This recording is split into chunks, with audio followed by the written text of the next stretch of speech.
How do you grow a rock star YouTube channel? How do you become super confident if you are a man? What happens if you suddenly quit booze for 30 days or 6 months or a year? If you have an idea for selling products, how do you sell products? How do you turn that idea into a reality? How do you get millions of followers? Not just hundreds or thousands, but millions of followers. And then how do you help dudes pick out underwear and talk about manscaping? We're going to be talking about all of those topics. It's a kind of weird selection, isn't it?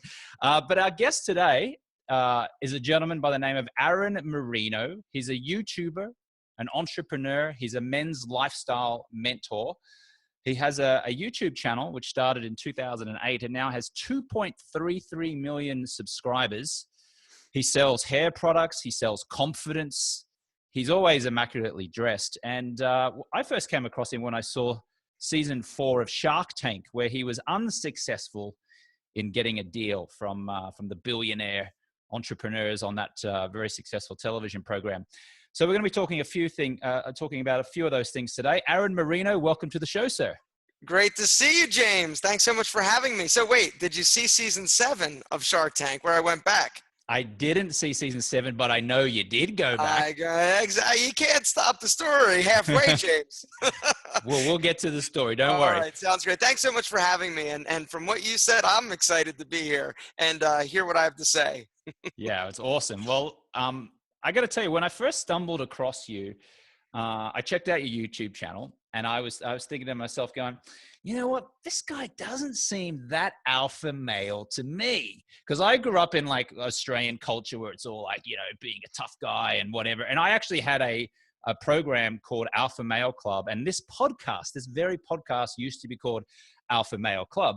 And so I was looking at you going, this guy's immaculately dressed. I'm not sure that's very alpha male-esque. And then I was thinking of like David Beckham, and he's immaculately dressed and he wears a sarong sometimes and does weird things with his hair. And so I kind of didn't make that correlation between alpha male and well-groomed. But I've subsequently changed my entire viewpoint on that, and now I'm like, it's very alpha male-esque. So what are your thoughts on that in terms of, you know, the alpha male image, but also the whole name Alpha M and that sort of that the brand behind it was just by accident. Years ago, I was starting an image consulting firm, and I was trying to come up with a name. What said macho? What said guy without being too like king of the jungle consulting? And alpha male or alpha M sort of transitioned or transpired as a result of that. When I started my YouTube channel, I never even really gave it a thought. I didn't really think of what I was actually putting out there, and the fact that by naming yourself Alpha M, people were going to definitely form or have an immediate reaction or opinion. And what I've come to realize over the years is that my version of alpha male and what it means to be a male in today's society and an alpha male has morphed, and it has changed. I think that the man in today's world needs a whole different skill set than our fathers or our grandfathers did. It used to be an alpha male was quintessentially the strongest leader. He walked in a room, boom, he command presence. He had panache. Now the alpha male is a little bit different. He's got to wear a lot of hats. He almost has to be a Renaissance man. He's got to be in touch with his emotions, but at the same time, he's got to be confident and understands the value he brings to the world and does his best to lift people up with them as opposed to keeping them down. And so my version of alpha male has definitely changed as I've sort of gone through this evolution myself as well as this YouTube journey. It's funny, when I first started the show and it was called Alpha Male Club, and people would ask me, oh, what's the name of your podcast? And I say it's Alpha Male Club. Women would always have this kind of like, oh, that doesn't sound very good. You know, like that sounds kind of aggressive almost. But in actual fact, the show was all about helping men be better men and showing up for the women in their lives. And it actually was, you know, everything that if I'm making men better, then obviously women are going to be happier, and that's going to improve relationships. But it's funny that negative connotation around. And James, is that why you changed the name and the branding of everything that you're doing? It was one of the reasons, yeah. Yeah. I mean, and one of the reasons was that because of the name and the negative connotation with it. The other reason was actually that I got fed up and tired of just talking about men's issues. I actually liked talking about women's issues as well. And I didn't really want to pigeonhole myself into, I'm just the guy who talks about men's issues. My interests are vast. Yeah. So it is true. The idea of what an alpha male is has transformed over the years. But what's your view of just a good man, like a strong man, a considerate man, like a man for 2017 as we're recording this? Yeah. I really feel like it's somebody who is in touch with his emotions. He's not afraid to communicate and express himself. He's curious. He is constantly trying to learn and doesn't feel like his ideas or ideals are so rigid and one-dimensional that he's not open to exploring other options and other viewpoints. And he's a provider. He provides for himself. He does the hard work, and he might not necessarily be where he wants to be ultimately, but he's motivated to try and try his best. So if someone's listening to this right now, there's a male somewhere in the world, across the world, listening to this right now. If he doesn't feel like he is any of the things that you just described, what would be your advice to him? My advice would be to start helping people. The first thing I would say is to do something kind and generous every day for somebody else. And it sounds sort of funny, but the benefit that you get from helping other people is remarkable.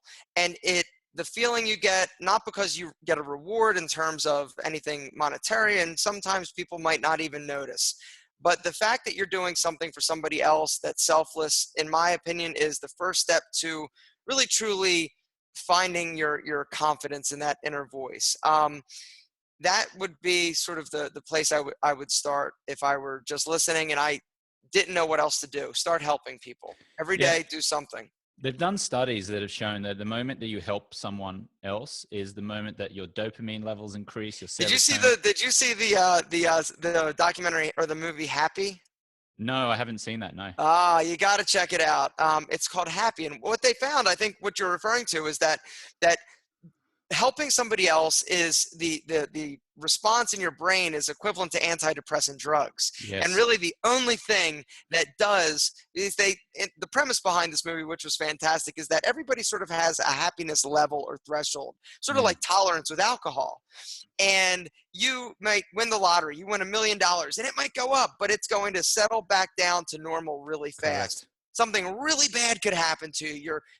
Your mother could get killed in a car accident, and it sends you down deep, dark places. But quickly, you're going to rise back up to that level. They found that the only thing that truly changes that level and raises your happiness threshold is helping others. And so that's obviously something, they thought of it, I didn't, and they're much smarter than I am. But I know that as I get older, I should listen to smart people and do what they say. One of my top 5 books of all time is called Happiness Hypothesis by a New York professor called Jonathan Haidt. And he said exactly the same thing. They did all these studies that if you are depressed, if you're sad, if you're like lonely, if you go out there and just do one act of kindness and help someone, you can literally just not entirely wipe away your depression, but your happiness level increases exponentially. Right now on my wrist, actually, I'm wearing a reminder. It's from a company called One Kindness. A friend of mine, John Wang, who's been a guest here on the show, is the producer of these things. And you wear it on your wrist, and all you have to do is one kind act a day. And when you do it, you just flip it over, and there's the heart with the tick through it. So it's just a daily reminder that just do one nice little selfless thing every day, and your all-around happiness will increase. And if you are happier people make more money, and people who make more money are happier and healthier. And if you're healthier, your relationships are better. And it just has this ongoing spin-off effect. So I love it. We're talking to Aaron Marino, who is a YouTube star, I guess you could say. If you've got 2.33 million subscribers, you'd have to say that you're a star. His YouTube channel is called Alpha.m, and you can check out his website at imalpha.m com. Aaron, just give us a little bit of your life story first, if you would, and then we'll delve into a few other subjects. But Sure. where were you born? Where did you grow up? And how did you become this men's lifestyle mentor and grow this now 2.33 million All by subscriber channel accident, all YouTube? by accident. Okay, I'll give you the quick version. I grew up in Philadelphia. My parents got together super young. We grew up very, very poor. They got divorced. I went through, my mother, I think in an attempt to find stability for me, she made some bad choices in men. Ultimately, growing up, I had 2 abusive stepfathers. Nothing physical, but the mental stuff is equally as traumatic. Sometimes I think more so. But the one gift that she gave me when I was 12 years old was a fitness membership to a gym. And that's what changed everything for me. I might have had a crappy home life. I might not have really felt great about myself, because in these relationships and being around abusive people that were, you lose your voice. At least I did. I lost my ability to stand up for myself. And so when you do that, your self-esteem really takes a nosedive. But when I went to the gym, I felt amazing. I felt like I found my home. And at that point, I realized that this is what I wanted to do for the rest of my life. So, 12 years old, I knew what I wanted to do. Long story short, I graduated from college. I went to West Virginia University, degree in business management, minor in community health promotion and marketing. I was going to open a fitness center. I moved to Atlanta. I met a guy. We opened a nutrition store. It was close. It wasn't a fitness center, but it was close. The problem with the nutrition store, we were incredibly successful right away. We opened 3 of them in the span of a year and a half, was that my partner wanted to sell drugs out of the back, because apparently illegal drugs are much more profitable than vitamins and protein powder. And so I was around 22 at the time, and I didn't know much, but I knew that prison wasn't a place that I would thrive. I'd be popular, but I would not do well. And so I left, and I started I was a trainer at a fitness center. One of the women, however, that I met at the nutrition store, I helped lose 100 pounds. She came to me and said, I want to help change people's lives like you did me, and I want to open a personal training studio with you. And it was like, jackpot. This is incredible. This is what I've been waiting for my whole life. And so we did that. It was a lot of work. She put up all the money. We signed the lease to our location on September 11th, as in the September 11th. Wow. And it should have been an omen, because that's pretty much the trajectory at which the business was going to take. Long story short, we tried to expand. We tried to raise extra money we raised investment capital to franchise this concept. And it was going well. We were running out of money. I was in debt up to my eyeballs, and ultimately we ended up having to shut down, because there were some legal issues with one of our investors and my business partner, Linda. And it was the most devastating point in my life. At that point, I was so broke, and I had no income, that I was actually driving a beer cart at a golf course. And it was horrible. And the problem with me is that being an entrepreneur, I never had a plan B. It was plan A all the time, until obviously something drastic and bad happened. And so my wife gave me a video camera, and I decided that I was going to try to make a YouTube video. I had no idea what YouTube was. I didn't know what a subscriber was. I didn't know any of it. Previous to that, I had started an image consulting business, because it was something that I was passionate about, I really liked, and I thought there was a market, and you could charge a lot for it, apparently. And so I started posting videos, and that's what changed my life. Fast forward till today, and my life is just, I feel like I'm the luckiest guy in the world. The fact that I get to do that. I get to make videos, I get to make content, I get to help people, and I get to make a living doing it. And so that's it. Do you remember what the first video was that you recorded and stuck up on YouTube? Yes, the first video was just an introduction, introducing me to the audience. And it was just, hey, I'm Alpha M. If you've got questions style related, let me know. And it was really bad. It was 2 minutes long. It was like 180p in terms of the quality. But from that, I got a question. somebody who left a comment. And they asked me, it was actually, the second video was how to dress if you're a big dude or a big guy. And all of a sudden I realized I had a voice, and I found my home.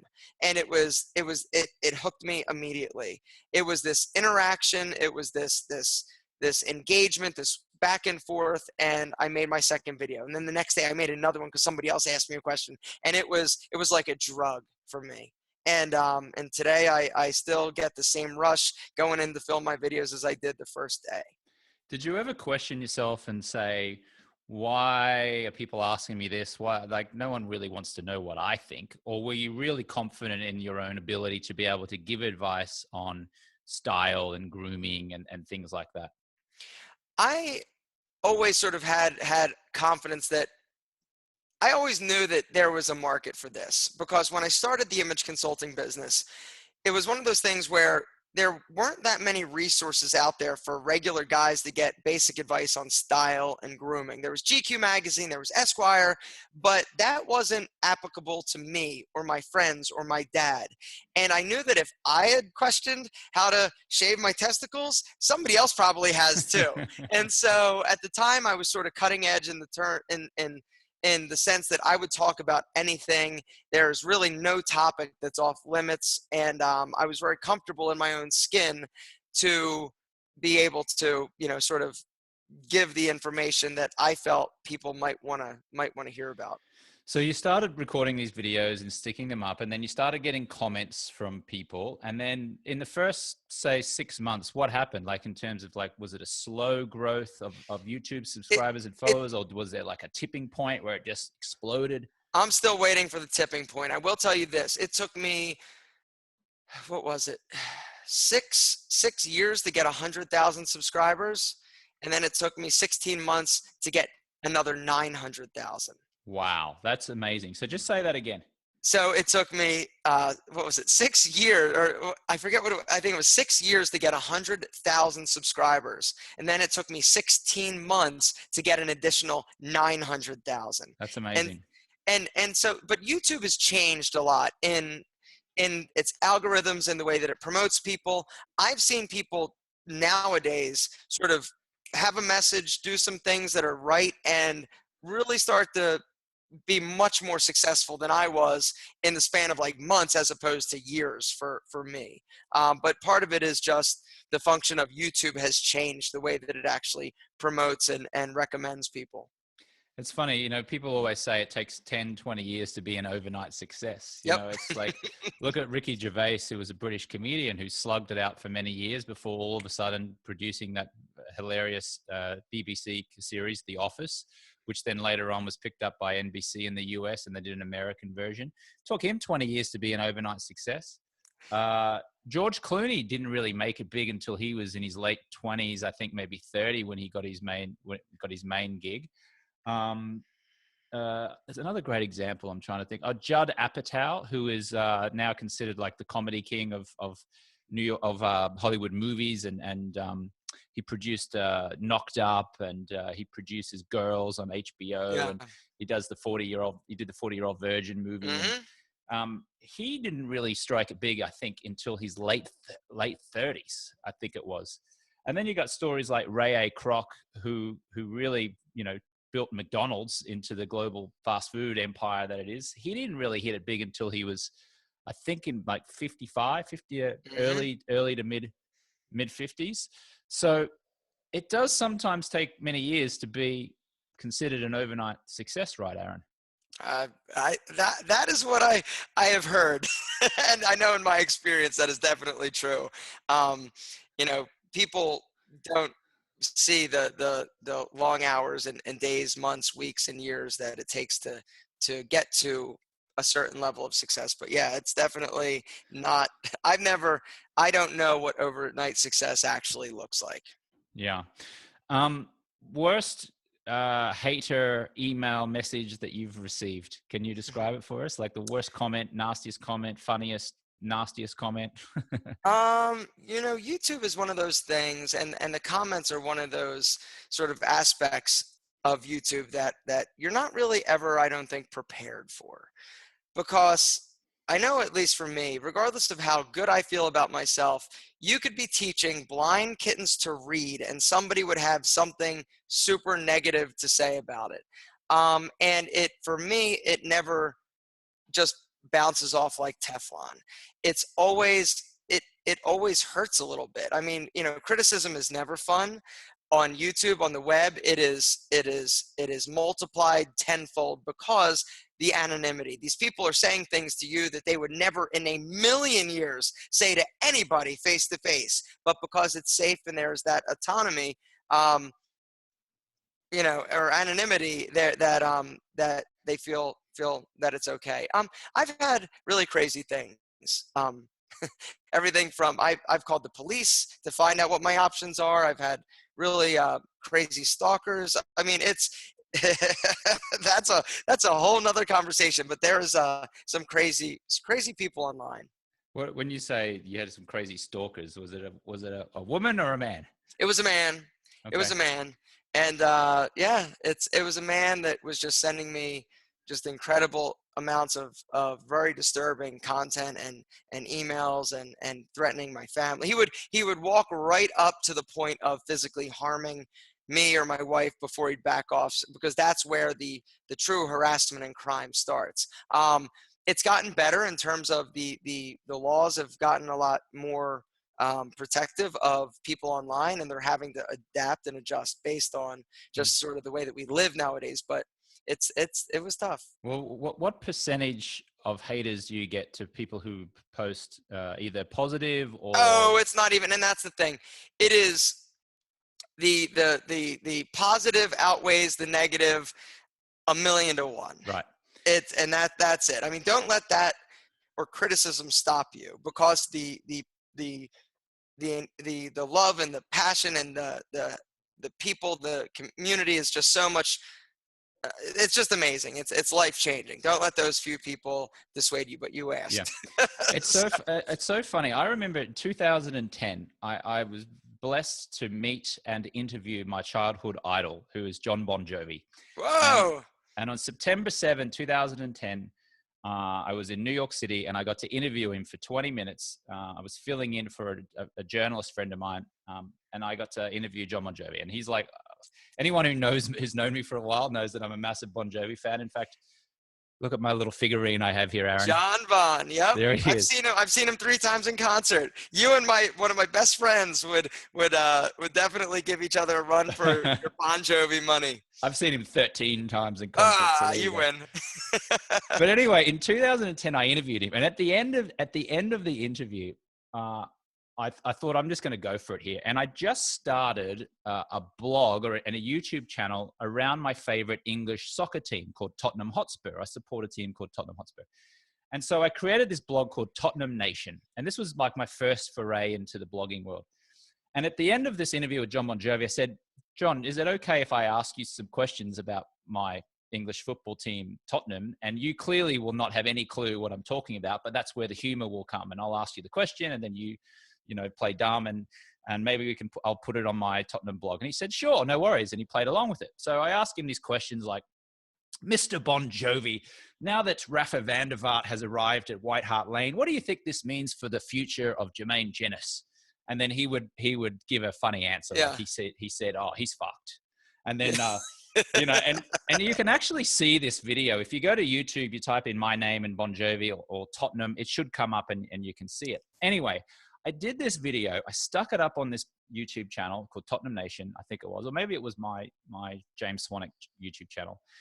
And then I posted the video in a forum of Tottenham Hotspur fans, right, that I was in as well, where we discussed the week's game and who was playing and all this kind of stuff. And I thought that most of these guys would just find this hilarious. The fact that I've got like a rock star talking about an English soccer team, and that they would find the comedy and the humor in that. It was lost. some people went, wow. Other people went, you shouldn't be posting this shit in this thing. You're not a real Tottenham fan, blah, blah, blah, blah, blah. Like, just started bitching. And I was like, what? And I remember I was walking along Houston Street in New York City, and I was looking at these comments, on my phone, and I couldn't believe it. Like, I couldn't believe that what was supposed to be this positive thing, this funny thing, was all of a sudden getting like negative reaction from my so-called fellow brothers in, the support of our team. Sure. And I was depressed for like an hour. I was walking around. I was like, I can't believe this. And I remember talking to my friend at the time. Well, he's still my friend, Dan Illick, who's an Australian comedian. And I've had him on the show a couple times now. And Dan said to me, Swanno, my nickname's Swanno. He said, Swanno, there's always going to be people who give you shit, mate. Just do what you think is best. Just do you. And you'll find people that love you. And you're always going to find people who don't love you. But just like water off a duck's back, man. Just don't let that stop you from putting yourself out there. And I always remembered it, and I felt better. And from that point on, now I just post stuff that I'm interested in, that I like it. And if people don't like it, whatever. Yep. I like it. That is a good attitude. I'm not there yet. I do my best, but no, it's still, the negativity does get to you from time to time, but you need to just remember that it is the very, very vocal minority. And so, so don't let it dissuade you from starting your own channel. No. Absolutely. Not at all. All right. So let's move the conversation, before we get into the alcohol stuff. Let's actually just give us a few tips for men on grooming and being immaculately dressed and getting confidence on that. Give us like your top 2 or 3 tips. I know you've done thousands, but just pick out like a couple of very simple things that men can do to make them more confident in terms of their presentation. Sure. In terms of clothing, finding clothes that fit. I mean, it's talked about in every men's fashion blog, magazine, but fit is so incredibly critical. And so many men mistake large and roomy with comfort. And, there's nothing that will change your image or the way that you look better more than just clothing that is fit to your body and that actually accentuates all your positive attributes and minimizes your perceived negatives. Grooming, develop a grooming regimen. It doesn't have to be that you shave your chest. It doesn't mean that you've got to pluck your eyebrows, but just identify what areas you need to focus on or that you want to focus on, and then execute that plan. Well-groomed means different things to different people, and that's okay. Yeah, I remember the first time I put on a fitted shirt. I didn't even know what fitted meant. And fitted just meant that it was slim, it fit over your body. And I remember I'd been working out and I was pretty healthy and fit at the time. And but before then, I'd been wearing what you just suggested, baggier shirts. It didn't kind of like fit my body. And I put this shirt on, and I actually looked at the mirror and went, "Shit, I actually look pretty good here." Hell yeah! You put it on, you're like, "What the hell?" Exactly. It's incredible. Another thing is that I'm a big fan of is get a great pair of boots, a leather jacket, and jeans, and a t-shirt. It is such a simple, classic, masculine look, but you feel like such a badass. And I mean, that's like my go-to outfit if I'm just wanting to feel super cool but still casual. All right, so I actually have a date tonight, so you can help me with what I was going to wear. Let me tell you what I was going to wear. I was going to wear a gray t-shirt, a black leather jacket, pair of gray jeans, and then I was debating whether I was going to go with my dark pair of Converse or whether I would wear my brown pair of brown kind of boots that I have. So it's gray t-shirt, black leather jacket, gray jeans, and then either the boots or the shoes. How does that sound? Is this a first date or second date? First date, going to a sports event to chill out. Sports event, I'd probably wear the Converse. Really? Yeah. Okay. It's casual, it's fun, but it's still stylish and playful. All right. Boom, there you go. done. Okay. I'll send you the bill. So you just confirmed what I was going to do. All right, good. We're on the same path. Well done, James. Well done. Thank you very much. Good luck on the date, by the way. Thank you very much. You gentlemen. Thank you very much. We'll get to the drinking because I know you quit drinking for a while. Maybe I'm not sure whether you've gone back. We'll get to that in 1 second. But just for someone who's listening who maybe wants to start a business where they sell products, because I know you sell your own range of hair products. And skincare. I have a skincare company as well now. So I have a physical products business. I'm wearing them on my face right now. These are my Swannies blue light blocking glasses. The glasses block the blue light from electronics. You use them mostly at nighttime when you're staring into your phone and you're looking at a computer, you're watching TV. Your body's able to produce melatonin. Therefore, you're able to have an easier time falling asleep and getting and spending a longer time in that deep restorative sleep. As we're recording this, we actually had a record sales day. So I'm kind of like bouncing on air today because we did a promotion yesterday and we just crushed it 3 times Very good. what we usually do. Where did you run the promotion and what medium? So we have a Shopify site, so an e-commerce store where we sell the products. And then I just screamed from the rooftops yesterday and said 40% off on the Swannies. And I put it on my Snapchat, my Instagram. I emailed it to the list because we have a list of customers and then also a list of opt-ins, people who haven't yet bought Sure. but have expressed an interest. And then all over the website, we put, 40% off sale, etc. And plus we ran some Facebook ads as well, and we ran some paid traffic. And yesterday was actually our best day in the 14-month history of the business, which we're thrilled. So I've gone through that process, and I coach people on how to do this because I have a James Swannick Inner Circle coaching program, and I'm putting together a more extensive program to teach people how to build an e-commerce physical products business in general. Mm-hmm. What I want to ask you is, what advice do you have for the listener or the viewer right now who has an idea? They've got this idea, but they're not taking action on it. They're not executing on it. So maybe you could answer by just telling us a little bit about what your story was around finally getting a physical products business, and what advice you have for the listener to take that first step.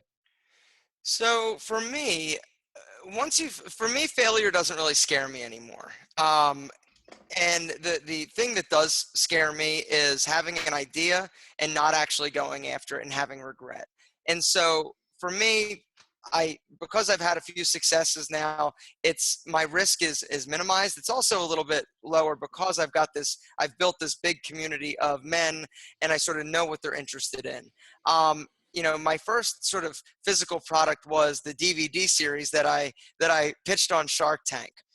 And what happened was I developed a system. It was an info product that I created into a physical product. And it's because I am incredibly not tech savvy. So I figured this out. I have a physical product. My dad said, "Hey, how are you going to advertise this?" I said, "I don't know." He said, "You should go on Shark Tank." And so it was a Friday. We were having coffee that night. I went home. I applied, and I basically on Monday I got an email saying, "Hey, we'd like some more information." And it was a pretty quick, fast and furious, ascension onto Shark Tank. But one thing that I learned when I was out there, I thought that it was the greatest idea in the world. I thought they were going to be super into it. I thought they were going to be incredibly excited. But they weren't. The night that Shark Tank aired, I sold 1 unit. 9 million people, and I sold 1? Are you kidding me? That told me that something was off. And so about 2 months later, I was thinking, I'm like, what's the next product? What's the next product? And I was styling my hair, and all of a sudden it hit me. I'm like, hey, I think I could probably sell a lot of hair product because I've got this built-in audience where I'm talking about grooming and hair and styling and all that. And so I went to my hairstylist. We partnered up, and basically he gave me a phone number, and I pretty much did the rest. That product was is a private label product. What was the phone number to? Sorry, to a manufacturer? It was to a lab to actually made hair product and private labeled hair product. If you're somebody who has an idea or a business, or you want to start a business, there are a few different ways that you can go. You can go the private label route, or you can go sort of the development route. The private label, where you go to somebody else who has the product, you slap your logo on it and resell it. It's quick, it's easy, and the amount of units you have to sell or buy the opening order is much lower. When you go and do something from scratch, it's much more expensive in my experience. My skincare line is completely custom created by a chemist, and we went to the lab and did the sourcing. It's much more labor intensive. And so there are ways to start. You just got to figure out what's right for you. So when I started my business of the Swannies blue light blocking glasses, we were sourcing them from China. So I had the idea to make a stylish pair of blue light blocking glasses. Up until that point, they were particularly ugly. You wear these ugly goggles you might wear, you're at the gun range, or to protect your eyes from like flying stones if you're doing gardening around the home. Sure. So what I did was I put the orange lens into a stylish frame. So I would feel comfortable going out here in Los Angeles and flirting with girls and, you know, having people go, oh, they're interesting, tell me about those, as opposed to, why are you wearing a pair of ski goggles on your face? Yeah. So when I went to a manufacturer, it was pretty simple. I was like, I want to put this lens in this type of frame. Now, that process took 6 months. It didn't have to take 6 months, but I was never done it before. And so I wasted a lot of time. And then ultimately I had to buy 300 units once I was happy with the prototype. Now at that point, it was like, man, I'm working out in my head, this is thousands of dollars here, even just for 300 units.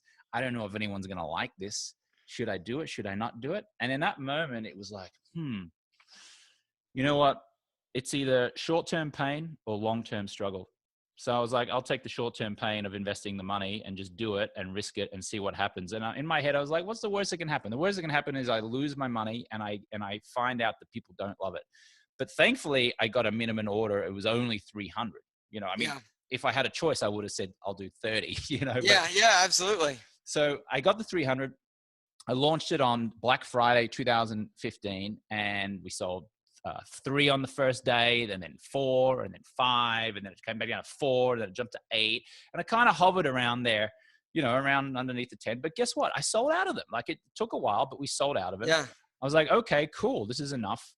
Now what do I got to do? Well, now I've got to put in a bigger order, and now I've got to go bigger. And then it just sort of, it went from there. It just started to build from there. Now, there were a lot of hiccups in between. I had to pay an FDA charge because I didn't realize that glasses or anything to do with eyewear were considered a medical device. So I had to pay this like $3,750 fee to just get the 300 units into the US from the border, which I didn't know about. So I'm like, damn it, now my costs have blown out. Yep. And I remember one guy telling me, he said, dude, glasses are a dead thing. Don't worry about it. Don't do it. Just take the loss and move on to something else. And I said, and this is a guy in an entrepreneurial group, I mean, by the way. And I went, no, I'm just going to keep doing it. I'm just going to do it anyway. And I'm so glad I did, because now we've built $1 million business in 11 months. And, you know, we're going onwards and upwards and creating like a big sleep company. Now, I'm not telling this story to say I'm so special. Look at me. I'm so great. I'm retelling the story because you will doubt yourself many, many, many times. You will. But the difference, I think, between being an alpha male or a man or whatever, and being a mouse, if you like, or just being average or mediocre, whatever you want to describe it, is feeling the fear and just doing it anyway. Absolutely. I couldn't agree more. I mean, that's what being an entrepreneur, it takes a different type of stomach. It takes being okay with being uncomfortable. And, you know, that old saying, you know, nothing great was ever accomplished if that was easy.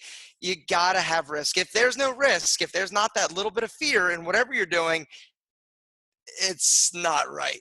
I think there's probably always going to be fear with any new venture, any product that you launch, because like you said, what if people don't buy it? But what's the worst thing that happened? You lose some money? It's just money. And the worst thing that can happen is that you lose some money, your ego's hurt a little bit, your pride's hurt a little bit. But let me tell you, even if that worst case scenario happens, you still have experience now. You still have experience of trying. Exactly. You still have experience, which will then move you on to the next goal or open up another door or help you get closer to what does work. Look at Aaron's story here. Aaron went and pitched a DVD of men's stuff. I remember watching that Shark Tank episode and thinking, this is a terrible idea because I can get all this freaking information on YouTube. Why do I need to buy DVD? I'm like, DVDs? Who the hell's doing? Exactly. I'm like, this is the dumbest. I'm sorry. No, it was. And it's funny because if it wasn't for that, I wouldn't have had the idea for the hair product company. There you go. I went back. They didn't buy the hair product company this time, but they bought me. And I did end up getting a deal the second time with Barbara. And it was all about me. the YouTuber, the content creator, the influencer. That was where the value was. And so I ended up not taking the deal. When I got home, I thought about it, wasn't right. But at the end of the day, it was a successful, triumphant return. But if it wasn't for the failure and that stupid product, I wouldn't have a great product. So two questions. How did you feel in the minutes after you were turned down for a deal on the first time that you were on Shark Tank? And how did you feel in the minutes after you got the deal when you returned to Shark Tank the second time? Yeah, the first time, it was, at first when I didn't get a deal, I left and I thought, they don't know what they're talking about. I love how this. Yeah, These billionaires whatever. don't know what they're talking about. I'm going to be on national television. I'm going to sell tons of these. I'm going to be rich. And then reality set in once it actually aired. And so the second time, though, I got a deal. And after I was finished, because it wasn't exactly what I went in there to pitch, I get done and I'm thinking about it and I go, oh shit, what did I just do? And so, yes, I was excited that I got a deal, but at the end of the day, it was sort of this weird, surreal experience where I wasn't sure now if this was the right direction for me. And so, but it was exciting nonetheless. Well, good on you for dusting yourself off and going again. What is the website for your products? It's Pete and Pedro hairstyling products. PeteandPedro.com, and then I have a skincare company. It's a monthly subscription system called Tiege Hanley, which is Tiege.com, and that business is going to be the big one. I did something really smart with that business. I started vlogging the process of starting the company.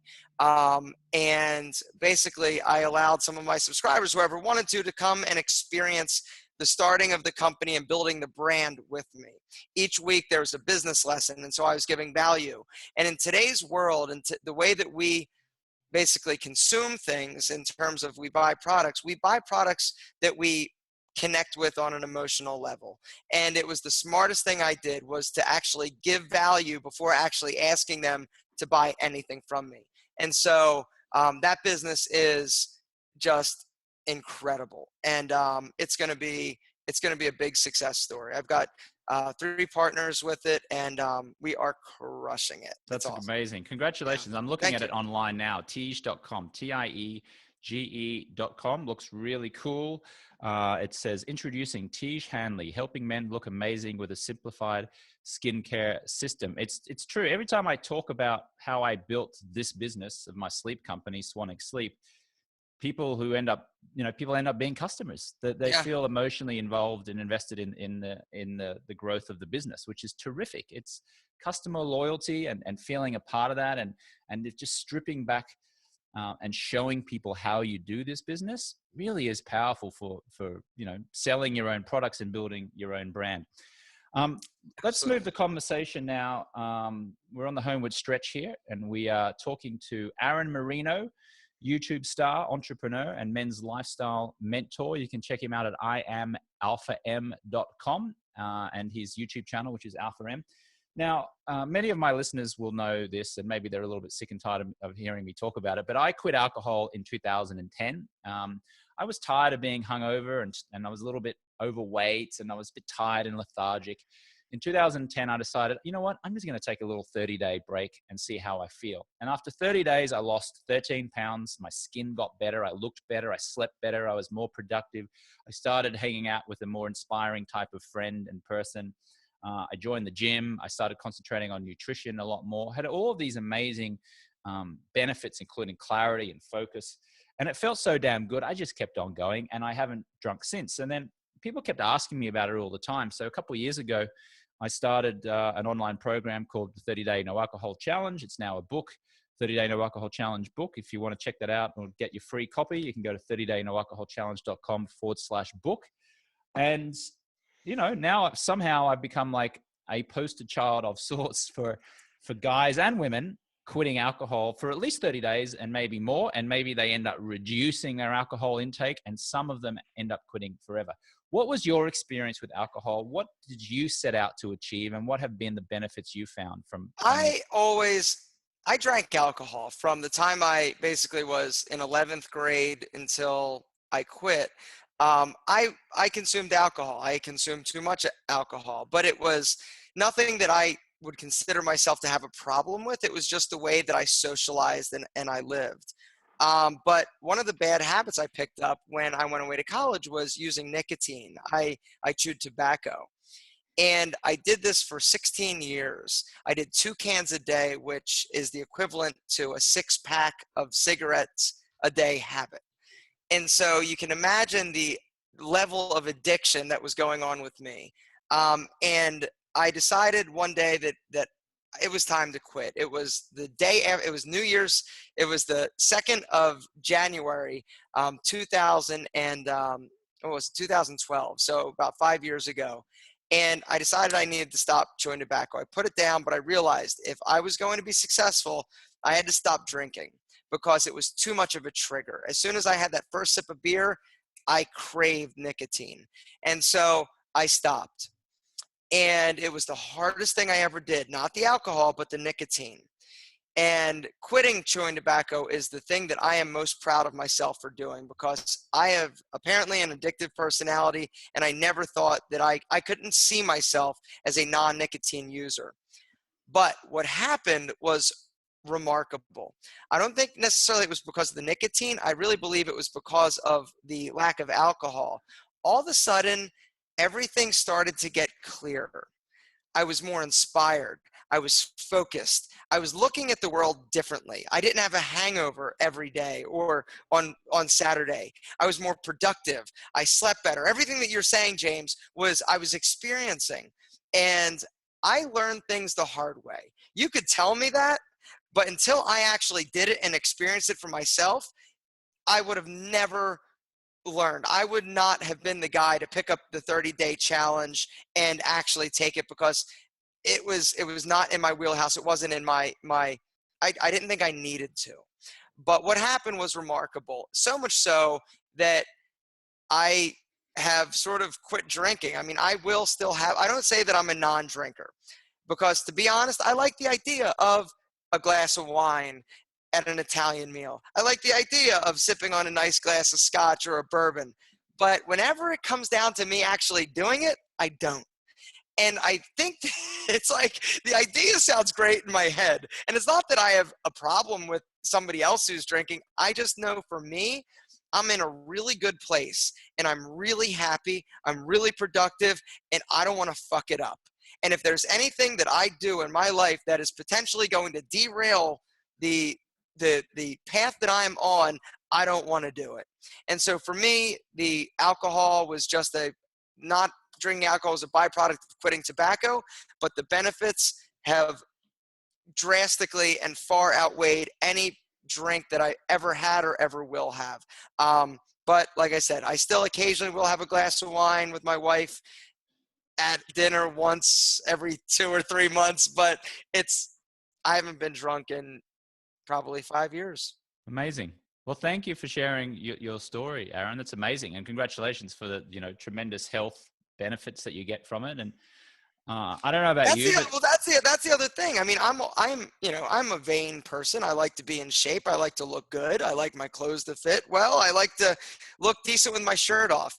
And when I quit drinking, it was so much easier to stay in good shape, because along with drinking for me came binge eating and eating a lot of crappy food, going to fast food and Taco Bell when on those late nights. And so by eliminating the alcohol, which is caloric, eliminating the crappy food that comes with low willpower, it was so much easier to stay in great shape, which I also very much like and appreciate. So the benefits are just incredible. And if you try it for 30 days, you will see the difference, period. I promise. Yeah, absolutely. And I agree with you wholeheartedly. I used to go to the Jones Bar on Santa Monica Boulevard in West Hollywood midweek for a couple drinks. Not getting drunk, but I'd have a Bombay Sapphire gin and tonic, or I'd have a glass of red wine, or I'd have a couple beers. And on the way home, there used to be this Carl's Jr. burger right on the corner of La Brea and Santa Monica Boulevard there. And most of the time I would pull into the drive-thru and I would get a Carl's Jr. burger with some fries and a Coke. Well, I think actually I was like, I'll get Diet Coke, thinking that was Yep. going to like reduce the calories. And I'd go home and I'd eat that. And, you know, I'd wake up in the morning feeling crappy. And even if I didn't have that bad of a hangover, because maybe I had a couple drinks, I felt crappy because I'd eaten shit food before I went to sleep. And then I'm fatter. And because I'm fatter, I'm less energetic. And because I'm less energetic, I'm less likely to go for a run or go to the gym. And because I'm less likely to go for a run or a gym, I'm don't have as much clarity and focus. I'm not relaxing as well. So I'm easily stressed and irritated. And because I'm stressed and irritated, I'm not productive. And because I'm not productive, I'm not attracting productive and energetic and inspirational people into my life. And because then I'm feeling sorry for myself, I don't make as much money. Because I don't make as much money, I tend to eat Carl's Jr. burger a lot more so I can feel a little bit better and go to Jones Bar to have a couple of drinks just to drown my sorrows because I'm feeling so crappy, until I have a Carl's Jr. burger on the way home at night to make myself feel a little bit better. And you get the point, right? I get the point. The vicious cycle, absolutely. And the productivity, that's something where, I mean, it's like everything has gotten better, exponentially better since I quit drinking alcohol. Make more money, more productive, happier, healthier. I have better relationships with people. I also don't do stupid shit like I used to. I used to make really bad decisions when I was drinking alcohol. I still make bad decisions, but it's not because my judgment is clouded by the alcohol. And to be completely honest, I don't hate myself when I wake up in the morning anymore. Yeah, well said. Well, thank you for sharing that story, Aaron. Really inspirational stuff there. We've got a new poster child for not drinking. I love it. I need to share it with someone. So thanks, Aaron. You're very welcome. Aaron Marino, YouTuber, entrepreneur, men's lifestyle mentor. Make sure you check out his YouTube channel. It's called alpha.m.